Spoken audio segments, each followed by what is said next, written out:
Good evening and welcome to the Overtime Sports Show with Mike Wood on the MHE Sports Network. Thank you for joining us today. It's our first ever show on the MHE Sports Network, and tonight is going to be a good one.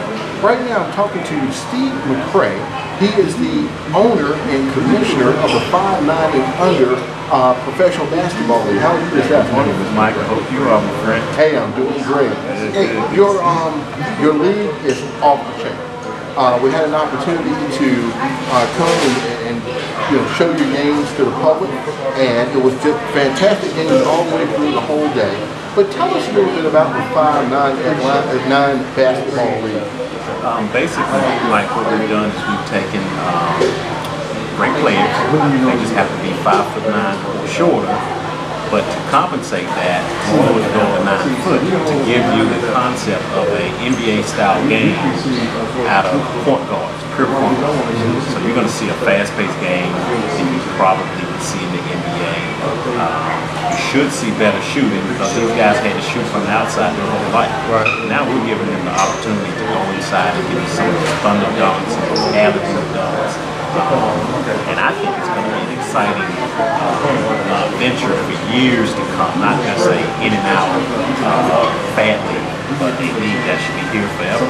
Yeah, I tell you what I found interesting was even though the guys are quote under 5'10", there was some bumping and grinding and some real hard physical play underneath the basket. These guys went after it like it was the championship series. I mean, you can tell that they enjoy playing basketball. Where are your teams located? Like I know there's one here in the Raleigh-Durham area, but where are your teams located? You are correct. We have the Raleigh-Durham team. That's our Triangle Thunder. We also have a team in Greensboro. That was the second location we brought on board. To mimic their baseball team, the Grasshoppers, we backed up a step and grabbed the name Skywalkers. So out of Greensboro, we got the Skywalkers. In Fayetteville, our third site we brought on, we call them the Sharpshooters. We have the military there, so I figured the Sharpshooters is a good fit for them. There you go. And rounding out our last team for this season is the Mountain Lions of Charlotte. You got your Panthers, you got your Bobcats, and you just take it to another level with the Mountain Lions. How about that? I never looked at it that way. That's very, very good. Well, if somebody, now I know your rosters are pretty much made out, but you have injuries and things happen during the season. Suppose there's somebody out there who wants to play in your league. What would they do?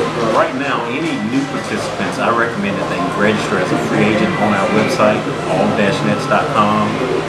What we anticipate doing this fall/winter is having a tryout league for those new players. I hope new guys don't get it twisted. This league is very skilled. It takes a little time to get used to shooting on the 9-foot goal. We're traditionally used to shooting on a 10-foot goal.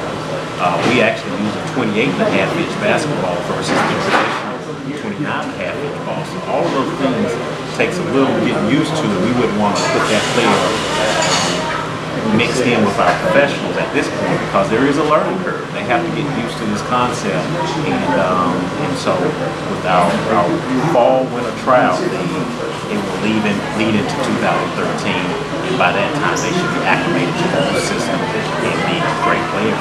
Yeah, because one thing that I did notice when the guys first started, of course there was some jitters because it was the first ever game, but they were trying to get acclimated to shooting on that 9-foot goal because you saw a lot of what I call straight shots instead of the arcing. But by the end of the game, they were pumping it in, and there was some great games. Right now, who is leading in your league? I know that the team out of Greensboro was just they were just sitting there just mopping up everybody. Tell us about that team and some of the players. Steve Rush is our leading league scorer right now. I think he played at University of Antioch. I think he holds the three-point shooting record there, if I'm not mistaken. So right now he's leading our league, I think, with about 15, 16 points per game average. Once again, Greensboro's 3-0. Now they went to overtime with our Triangle Thunder, and leading our Triangle Thunder is Eric Thomas out of Oxford, North Carolina. I'm not sure of his playing background, but he's an awesome player for us. He gives us 110% every time he steps on the court. Yeah, I mean, all those players out there just play their hearts out, and that's what's so good about your league and the number of people that were there. It was a family atmosphere. As a matter of fact, it was a stroke of genius. Was it Net Sports? And that's a family facility, a family environment to start with, and it was just wonderful. Kids everywhere. They were sitting there, you know, usually kids run around and play, but no. They were standing there watching, because finally there's almost somebody as tall as them out there playing basketball. Well, thank you so much for appearing on the Overtime Sports Show. It's been a pleasure talking with you, and we will talk again. Thank you. Thank you.